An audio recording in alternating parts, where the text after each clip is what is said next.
Welcome, curious minds, to the deep dive. Have you ever just stopped and stared at an aquarium Oh, definitely. and seen a fish moving almost like it's dancing? So graceful, it feels, I don't know, otherworldly. Yeah, some fish just have that presence. Well, today we're plunging right into that world. We're going to explore one of the most truly stunning freshwater fish out there. It's a popular one for sure. It really is.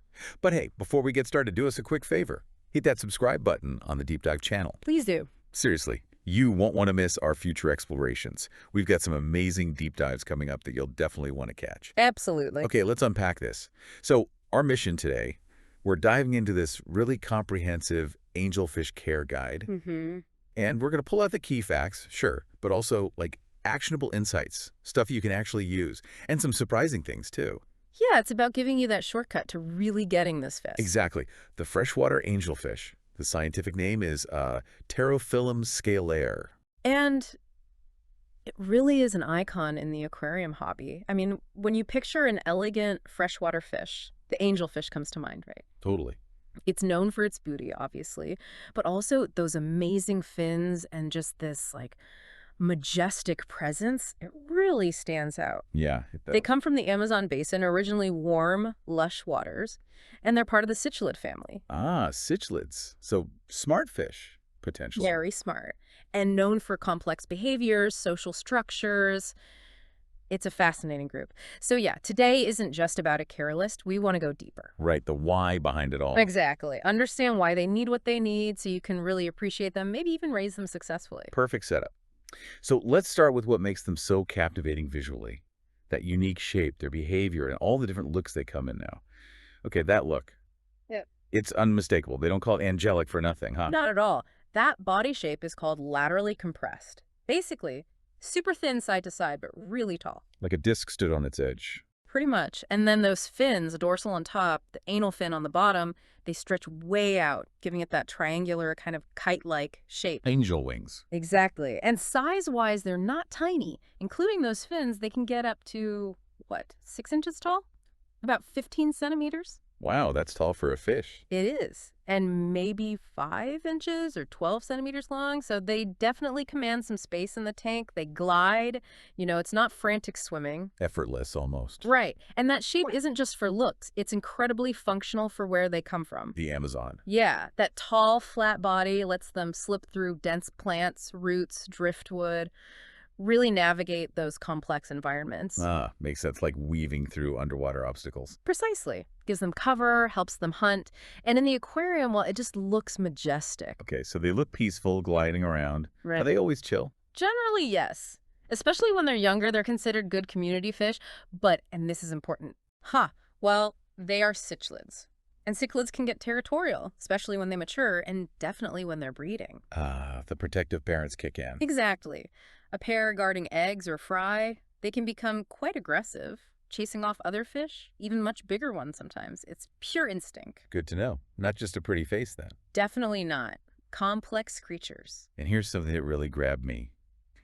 They live a long time, too, right? They do. We're talking 8 to 10 years, sometimes even longer in really good conditions. That's a real commitment for a fish. It absolutely is. Requires consistent care, but it also tells you they're pretty hardy when looked after properly. And the fun facts the guide mentioned, those sound wild. They really are. And they kind of challenge how we think about fish, you know? First, intelligence. The guide says they can learn to recognize their owners. Get out. Really? Yeah. Think about what that implies. They're learning, remembering, maybe even forming a kind of bond. So they might actually know it's me at the tank. It seems so. People report them swimming to the front when their owner approaches, maybe following a finger. That's pretty advanced stuff. That changes things, doesn't it? More than just decoration. Absolutely. And second, the social stuff. They form stable pairs, like bonded pairs, and they practice joint parental care. Both parents raise the kids? Both of them. Which is not super common for aquarium fish, right? Many just scatter eggs and swim off. Wow. Teamwork. Yeah, it shows a level of cooperation, dedication. Yeah. It's fascinating to watch. We'll talk more about it with breeding, but it's key to their nature. That's amazing. Okay, you also mentioned something about how they swim sometimes, like at an angle. Oh, right. That inclined swimming, you see it a lot. They'll be swimming along, kind of tilted upward. Yeah, like they're looking up at you or checking things out above the water. Why do they do that? Well, the guide doesn't give one single reason, but we can guess. In the wild, maybe it helps them spot insects on the surface better. A wider view upwards. Ah, food hunting strategy. Could be. Yeah. Or maybe camouflage. Blending in with vertical plants, making it harder for predators above or below to spot them. Sneaky. Could be. In the tank, it's probably often them just observing us or their surroundings from a different perspective. Checking for food, maybe, just being curious. It adds to their personality. It really does. Yeah. Okay, so that's the classic angelfish. But walk into a fish store.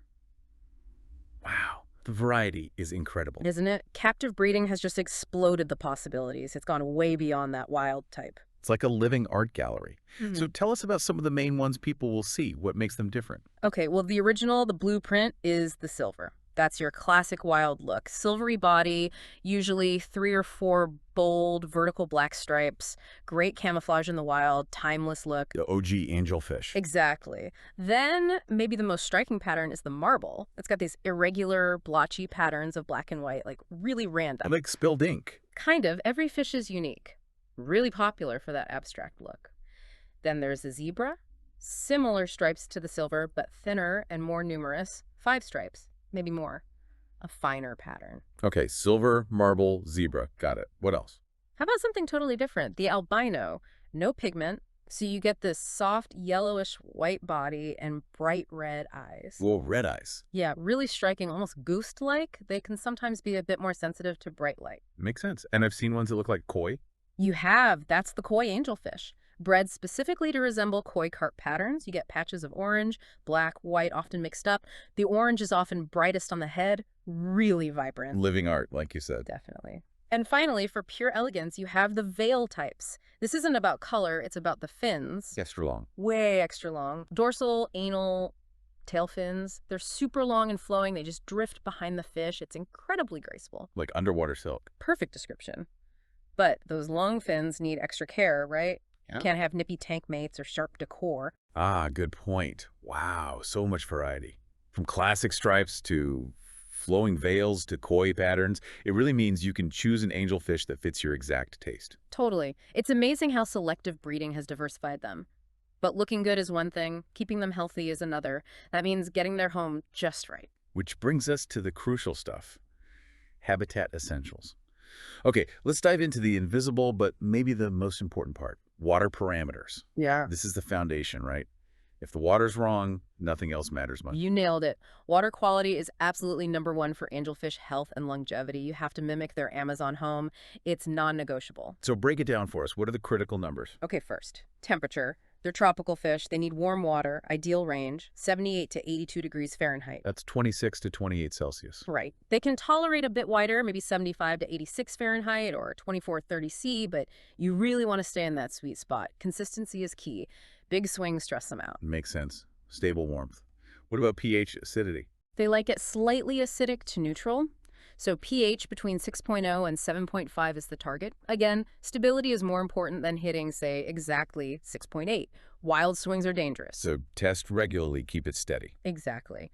Then there's water hardness, or DGH. They prefer soft to moderately hard water. We're talking 3 to 10 DGH. Like their Amazon water, low minerals. Precisely. If your tap water is super hard, you might need to look into mixing it with RO water or using other methods to soften it gently over time. Okay, temp, pH, hardness, know the big ones, ammonia and nitrite. The absolute killers. These must be 0, always. Angelfish are incredibly sensitive. Even tiny amounts cause massive stress, damage, and death. 0 tolerance, got it. This means your tank must be fully cycled before you even think about adding angelfish. You need those beneficial bacteria established to process the waste. Skipping cycling is, well, it's usually fatal. Don't skip cycling. Noted. What about nitrates, the end product? Less toxic, but still needs managing. Keep nitrate below 20 parts per million, ideally even lower. High nitrates cause chronic stress, weaken immunity. And how do we keep nitrates down? Regular partial water changes, that's the main way, like 25-30% weekly. It dilutes the nitrates and replenishes minerals. Plus, don't overfeed and keep the tank clean. Okay, that water chemistry sounds crucial. Let's move to the physical tank itself. How big does it need to be? Space is huge for them, literally. Remember how tall they get. And they can be territorial, so absolute minimum for a pair. 20 gallons, about 80 liters. Minimum. But what's ideal? Ideal, especially for a small group of maybe 4 to 6. Go for 55 gallons, 200 liters, or even bigger. 55. Why so much bigger for a group? It gives them the vertical space they need, and crucially, it spreads out any aggression. In a smaller tank, one fish can get picked on relentlessly. More space means less stress, more natural behavior. Makes sense. Room to breathe, room to get away if needed. So we have a big tank. What do we put inside? Think like the Amazon. Tall plants are a must. Things like Amazon swords, vallisneria, they love that vertical cover. Makes them feel secure. Hiding spots among the leaves. Exactly. And driftwood, maybe some smooth rocks, more places to hide, breaks up sight lines, looks natural. Okay. Plants, wood, Yeah. rocks, anything to watch out for. Yes. Critically important, no sharp edges on anything. Decor, rocks, even plastic plants sometimes. Why is that so crucial? Those long, delicate fins we talked about, they tear so easily on sharp stuff. And a torn fin is an open door for infection, bacterial, fungal.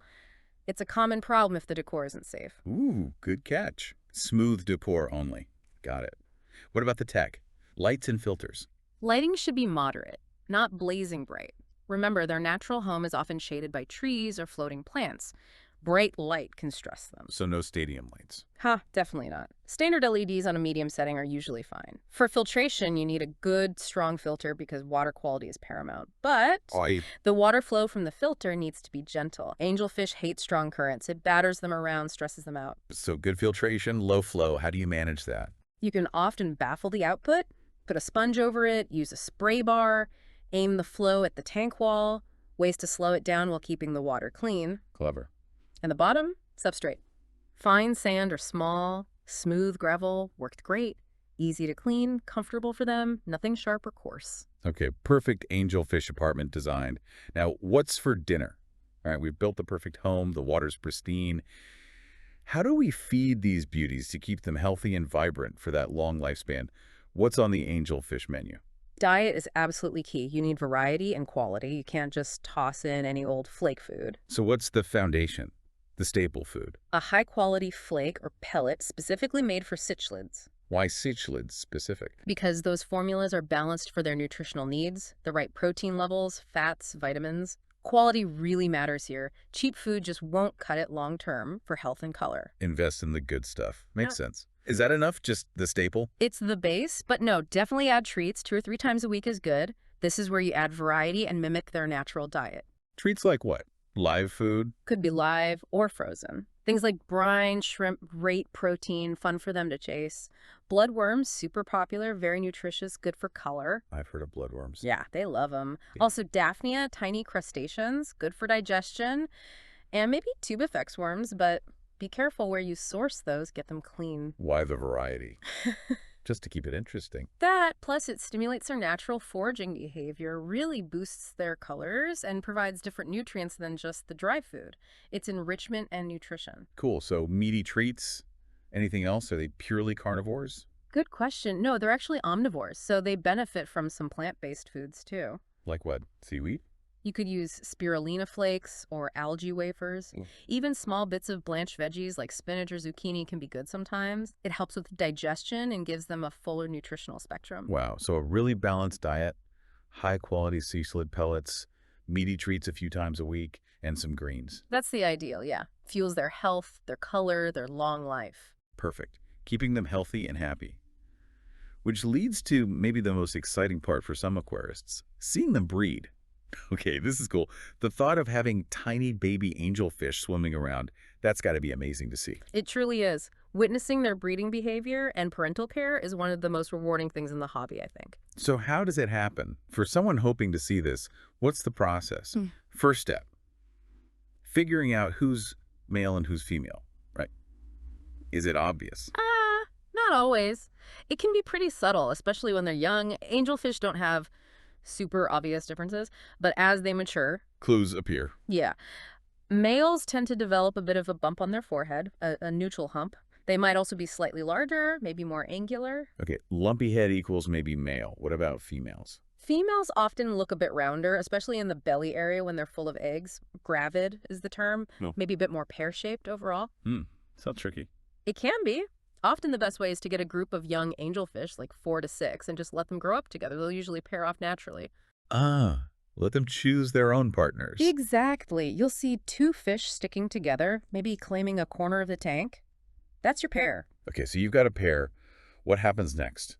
How does the actual breeding start? It starts with preparation. They become obsessed with cleaning. They'll pick a flat surface, a big leaf, a piece of slate, even the tank glass. Cleaning it. How? They'll meticulously mouth it, peck at it, fan it with their fins, getting it perfectly spotless for the eggs. It's a clear sign spawning is coming soon. Wow, spring cleaning. Then what? Then the spawning itself. The female lays the eggs in neat rows on that clean spot, and it can be a lot of eggs. How many are we talking? Hundreds, sometimes up to 1,000 for a mature female. It's incredible. 1,000 eggs. Holy cow. Right. And as she lays them, the male follows right behind her, fertilizing them row by row. This whole process can take hours. A real team effort. And after the eggs are laid, do they just leave them? Oh, absolutely not. This is where that amazing parental care kicks in. Both parents guard the eggs fiercely. How do they care for them?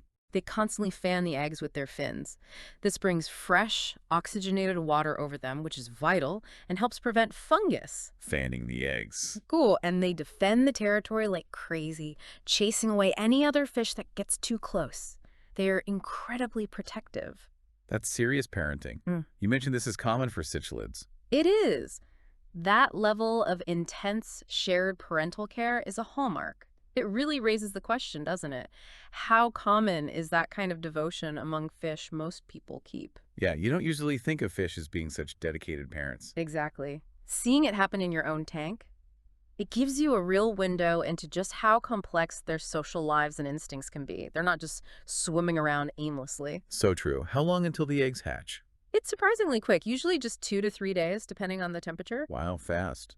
And then you have baby angels. Well, you have fry, tiny little wigglers stuck to the spot where the eggs were. Yeah. They live off their yolk sacs for the first few days. Still helpless. Pretty much. But then, after another 5 to 7 days, they absorb the yolk sac and they become free swimming. Tiny, see-through versions of their parents, starting to look for food. Oh, mini angels. Do the parents still protect them then? Oh yeah, they'll often herd the school of fry around, keep them safe, even scoop up stragglers in their mouths and spit them back into the group. The protection continues. That is just incredible.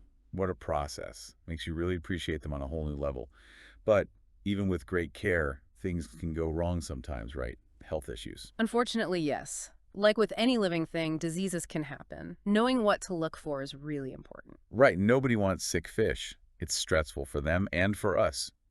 But being prepared, knowing the signs, and especially how to prevent problems, that seems key. Prevention is absolutely 90% of the battle. But yes, let's talk about common issues. What might pop up? Okay, what's a big one people might see? Probably the most common is ick, or white spot disease. It's a parasite. Itch? I've heard of that. What does it look like? Like tiny grains of salt sprinkled all over the fish's body and fins.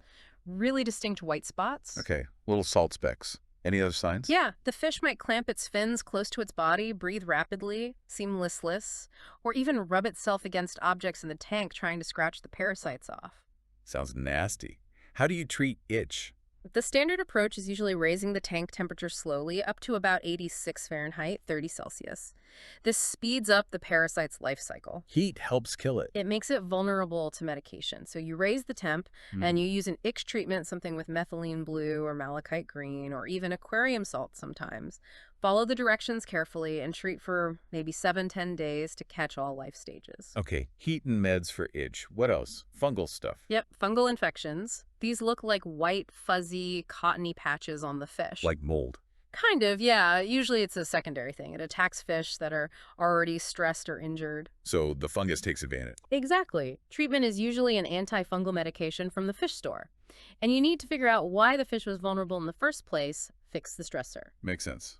Anything more serious? Well, hole in the head disease can be nasty. It's often linked to a parasite called hexamida. Hole in the head. Sounds bad. It looks bad, too. You see actual pits or lesions forming on the fish's head and face. They might lose appetite, get lethargic. Yikes. Treatable. Often, yes, especially if caught early.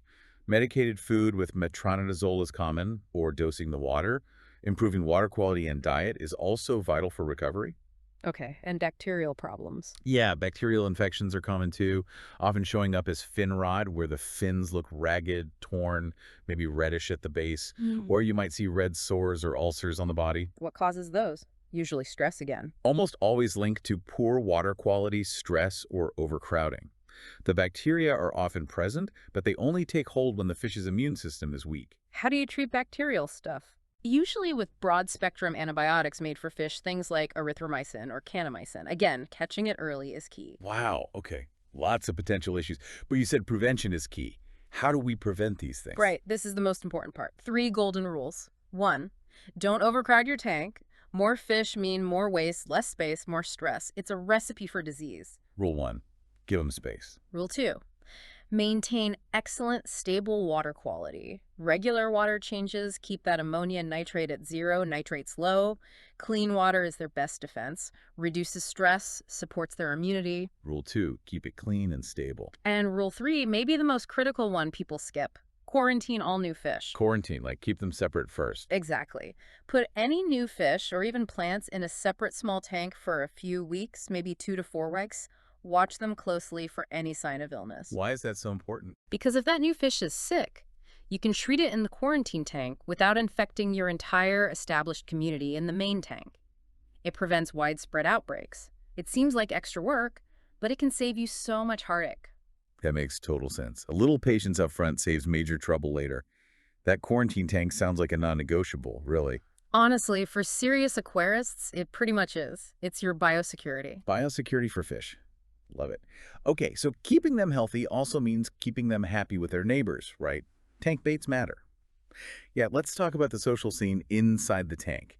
Even with perfect water, if the fish are stressed by their tank mates, that's no good either. Absolutely critical point. Compatibility is huge for long-term well-being. So, okay, let's unpack this. Yeah. Who are the good neighbors for our elegant angelfish? And who are the troublemakers we need to avoid? Right. You need fish that share their needs. Warm, soft, slightly acidic water are peaceful, and crucially, won't nip those lovely long fins. Okay, give us some examples of good companions. Peaceful schooling fish are often great.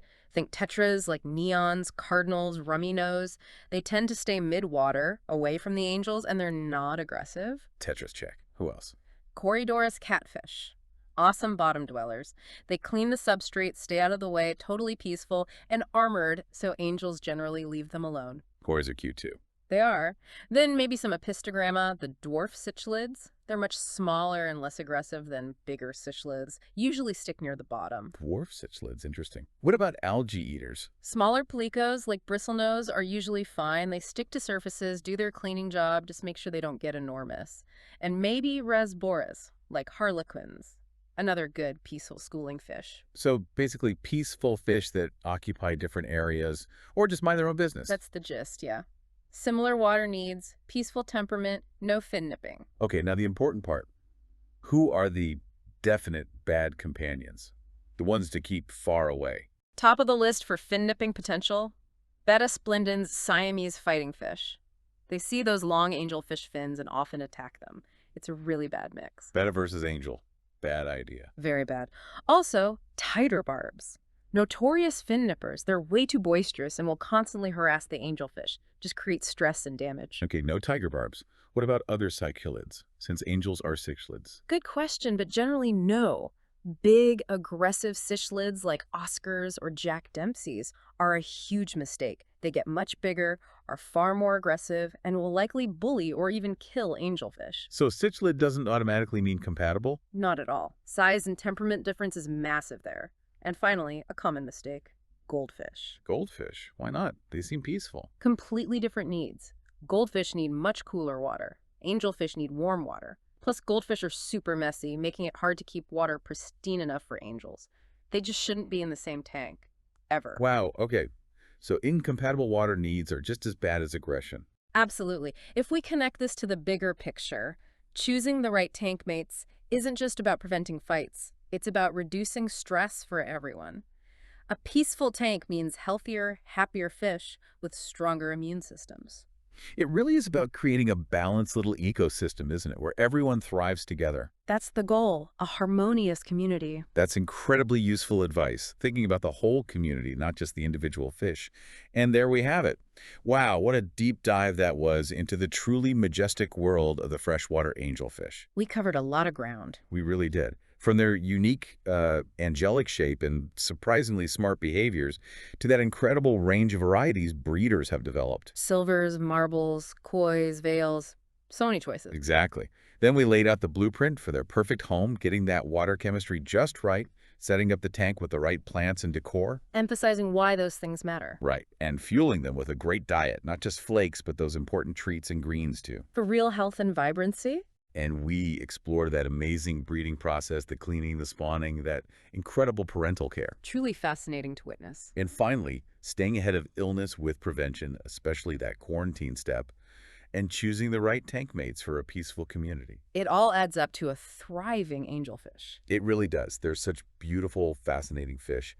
Definitely rewarding, maybe especially for aquarists, ready for that next step beyond beginner fish. I agree. They require a bit more attention to detail, but the payoff in beauty and observing their behavior is immense. You know, understanding all their needs, the water, diet, tank mates, health.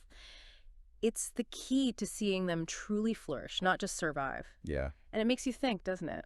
This raises an important question for you listening. Considering their intelligence, that owner recognition, the complex parental care, how might observing these angelfish in your own home actually deepen your understanding of fish in general, of their social lives, their instincts? That's a great point. Think about that miniature ecosystem you're curating. The interactions happening every day. It's more than just watching fish swim, isn't it? It's a window into aquatic life, into evolution. What a fantastic thought to end on. Something to really ponder next time you're looking at your tank or maybe planning one. Thank you so much for joining us on this deep dive into the world of the angelfish. My pleasure. We really hope you feel more informed, maybe see fish a little differently now, and feel inspired for your own aquatic adventures. And hey, make sure you're subscribed to The Deep Dive so you don't miss anything. Definitely subscribe. And remember, every Monday, we'll be presenting a brand new fish for you to dive into. Until next time, keep exploring.